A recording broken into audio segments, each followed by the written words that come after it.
Salam Bapak Ibu, kekasih Tuhan dimanapun berada. Selamat malam, bersyukur kita berjumpa kembali pada malam hari ini lewat Renungan Malam, edisi Rabu 11 November 2020. Kita akan bersama-sama membaca dan merenungkan firman Tuhan yang kita persiapkan dari kitab Nabi Yeremia pasal 31 ayat 31 sampai dengan ayat yang ke-34. Yeremia pasal 31 ayat 31 sampai dengan ayat yang ke-34. Kita persiapkan untuk kita baca dan renungkan pada malam hari ini. Namun sebelumnya mari kita berdoa. Ya Allah, ya Tuhan kami, malam ini kami bersyukur karena kami diperjumpakan kembali melalui renungan malam pada malam ini. Kami akan membaca dan merenungkan firman Tuhan. Karena itu kami mohon kuat kuasa Roh Kudus-Mu menuntun kami. Baik yang berbicara maupun yang mendengarkan firman ini. Supaya firman Tuhan tidak lewat dengan sia-sia. Tetapi akan menjadi bagian daripada kehidupan kami. Memberi kami arah dan petunjuk menjalani kehidupan ini. Ya Allah, ya Tuhan kami, urapi hamba-Mu yang penuh keterbatasan di dalam memberitakan firman Tuhan. Supaya firman Tuhan disampaikan dengan baik dan benar. Dan menjadi bagian daripada kehidupan hamba-Mu ini dan kehidupan kami sekalian. Sehingga dengan demikian nama Tuhan senantiasa dimuliakan. Berfirmanlah ya Tuhan, karena sesungguhnya kami sudah siap untuk mendengarkan firman. Di dalam nama Tuhan Yesus, Tuhan dan Juru Selamat kami berdoa kepada Allah Bapa di surga. Amin. Yeremia 31 ayat 31 sampai dengan ayat yang ke-34. Sesungguhnya akan datang waktunya, demikianlah firman Tuhan. Aku akan mengadakan perjanjian baru dengan kaum Israel dan kaum Yehuda. Bukan seperti perjanjian yang telah kuadakan dengan nenek moyang mereka pada waktu aku memegang tangan mereka untuk membawa mereka keluar dari tanah Mesir. Perjanjianku itu telah mereka ingkari. Meskipun aku menjadi Tuhan yang berkuasa atas mereka. Demikianlah firman Tuhan. Tetapi beginilah perjanjian yang kuadakan dengan kaum Israel sesudah waktu itu. Demikianlah firman Tuhan. Aku akan menaruh Tauratku dalam batin mereka dan menuliskannya dalam hati mereka. Maka aku akan menjadi Allah mereka dan mereka akan menjadi umatku. Dan tidak usah lagi orang mengajar sesamanya atau mengajar saudaranya dengan mengatakan, kenallah Allah. Sebab mereka semua besar kecil akan mengenal aku. Demikianlah firman Tuhan. Sebab aku akan mengampuni kesalahan mereka dan tidak lagi mengingat dosa mereka. Amin, firman Tuhan. Bapak Ibu, kekasih Tuhan dimanapun berada, dari Yeremia 31 ayat 31 sampai 34 yang kita baca pada malam hari ini diberi judul Perjanjian Allah dibaharui. Saudara-saudara yang dikasihi Tuhan, dalam memahami perjanjian Allah tidaklah sama dengan memahami perjanjian-perjanjian apapun dalam dunia ini. Perjanjian atau kesepakatan yang sering kita lihat, bahkan mungkin pernah kita lakukan, melibatkan dua belah pihak yang secara bersama-sama aktif meneliti, mengoreksi, kemudian merubah supaya kedua belah pihak yang membuat perjanjian sepakat dan tidak saling merugikan. Saudara-saudara yang dikasihi oleh Tuhan, tidaklah demikian pada perjanjian Allah dengan umat-Nya. Sebab isi perjanjian sepenuhnya adalah inisiatif Allah sendiri yang didasarkan atas kasih-Nya yang besar dan kekal kepada umat-Nya. Dan Allah setia atas janji-janji-Nya. Taurat dan firman dalam perjanjian Allah semuanya dirancang dalam kasih-Nya untuk kebaikan, bahkan keselamatan umat-Nya. Kemudian diberikan kepada umat untuk ditaati. Untuk ditaati, titik. Bukan lagi untuk dikoreksi, bukan lagi untuk dirubah sesuai keinginan umat. Sebab Allah sendiri mengetahui bahwa semua itu baik adanya.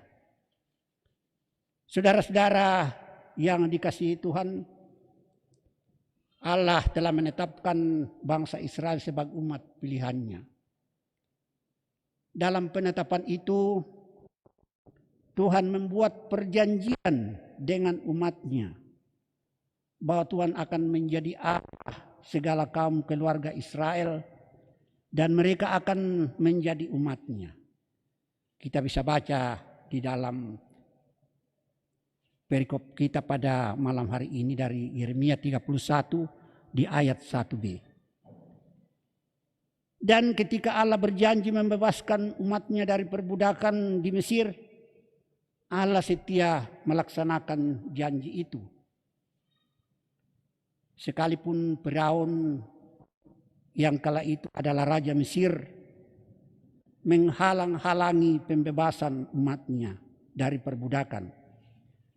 Dan mungkin juga ada di antara umat Allah sendiri pun yang tidak sepenuh hati mau dibebaskan. Tetapi Tuhan tetap membebaskan mereka. Selanjutnya Allah berjanji akan menuntun umat-Nya berjalan ke tanah Kanaan. Allah menuntun perjalanan mereka sampai memasuki tanah Kanaan, tanah perjanjian itu. Sekalipun dalam perjalanan umat Allah tidak setia, umat Allah tidak taat, umat Allah menyembah Allah lain. Saudara-saudara yang dikasihi oleh Tuhan, apakah Allah yang Maha Kasih itu menjadi tidak setia lagi dengan ketidaksetiaan umat atas janji-Nya? Sama sekali tidak, saudara-saudara. Di dalam ayat 3b dari Yeremia 31, di sana Allah berfirman bahwa aku mengasihi engkau dengan kasih yang kekal. Sebab itu aku melanjutkan kasih setiaku kepadamu. Saudara-saudara yang dikasihi oleh Tuhan, dalam ketidaksetiaan umat-Nya, justru Allah memperbaharui perjanjian-Nya. Dan inilah perjanjian. Dan inilah pembaharuan janji itu. Seperti yang kita lihat di dalam ayat 33b sampai dengan ayat yang ke-34.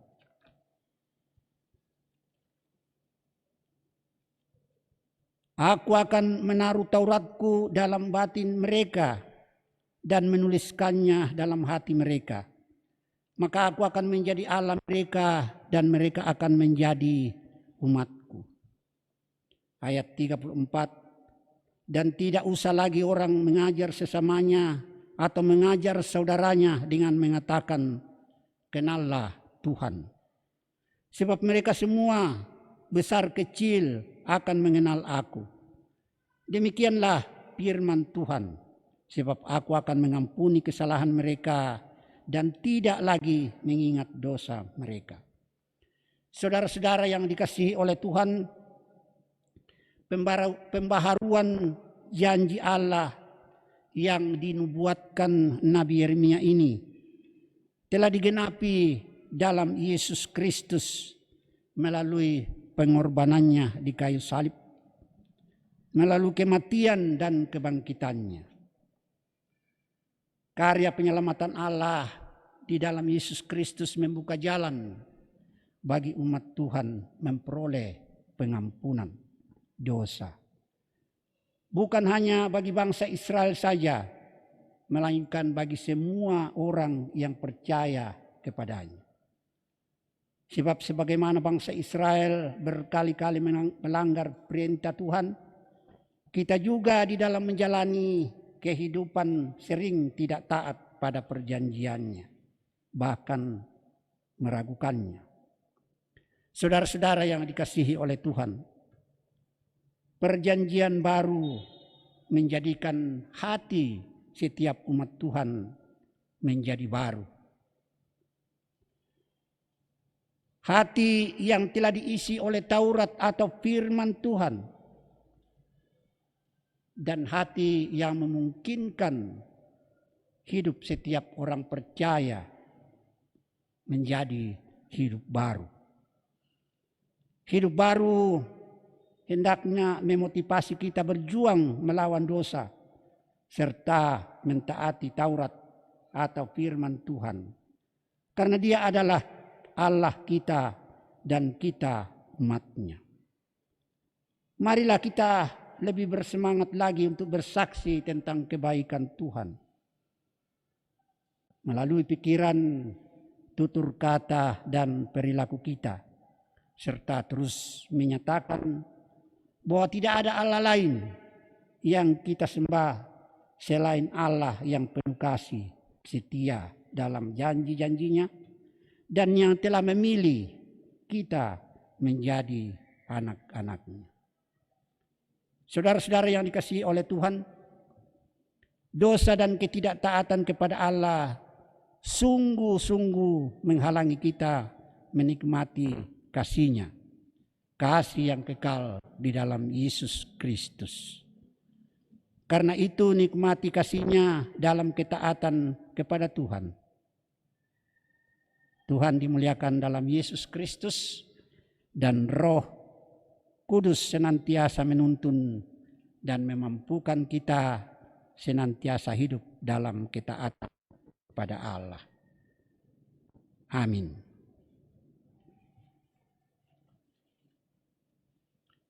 Mari kita kembali tundukkan kepala, kita berdoa. Terpujilah nama-Mu ya Allah Bapa di surga. Kami telah diperkenankan menikmati hadirat-Mu, merenungkan firman-Mu. Ajarlah kami untuk senantiasa merindukan setiap firman Tuhan untuk kami pahami secara baik dan benar, supaya kami boleh hidup di dalamnya. Kami juga percaya bahwa firman Tuhan adalah hikmat bagi kami untuk menjadikan kami hidup baru. Hidup yang hanya memuliakan Tuhan. Hidup yang senantiasa mengandalkan dan memuliakan Allah. Ya Allah, ya Tuhan kami, terima kasih untuk kesempatan ini. Dan kami terus berdoa untuk umat-umat Tuhan secara khusus di dalam jemaat kami. yang bergumul karena sakit penyakit, yang bergumul karena ketidakberdayaan, yang bergumul karena banyak hal. Ke dalam tangan pengasihan-Mu ya Tuhan kami berserah. Kuatkan mereka supaya mereka terus hidup dalam persekutuan yang karib dengan Tuhan, hidup mengandalkan Tuhan, dan kuat menjalani kehidupan di dalam pergumulan apapun. Ya Allah, ya Tuhan kami juga terus berdoa untuk kedua hamba Tuhan yang Engkau sudah utus ke tengah-tengah jemaat. Ibu Pendeta Yohan Ati, Bapak Pendeta Daud Sampai Biri. Berkati kedua hamba-Mu ini Tuhan supaya dia senantiasa kuat dan terus diperlengkapi dengan hikmat Tuhan. Kuat di dalam mengangkat tugas pelayanan supaya jemaat-Mu terus bertumbuh di dalam kasih Tuhan. Berkati keluarganya, berkati suami, berkati istri dan anak-anak mereka. Dan biarlah hidup mereka senantiasa ada dalam pemeliharaan dan kasih Tuhan. Ya Allah, ya Tuhan kami, malam telah tiba menyelimuti kehidupan kami. Dan ketika sebentar kami beristirahat, perkenankanlah kami beristirahat dalam damai sejahtera-Mu dan dalam tidur yang nyenyak. Dan kami boleh melewati ini dalam tuntunan dan perlindungan Tuhan. Ampunilah segala dosa dan kesalahan kami ya Tuhan. Dengarkanlah doa kami. Kami berdoa di dalam nama Tuhan Yesus, Tuhan dan Juru Selamat kami. Amin. Demikianlah renungan malam pada hari ini, edisi Rabu 11 November 2020. Tuhan memberkati kita sekalian dan terima kasih atas perjumpaan kita pada malam hari ini dan bersama dengan tim multimedia dari Tosari kami menyampaikan selamat malam dan salam sehat.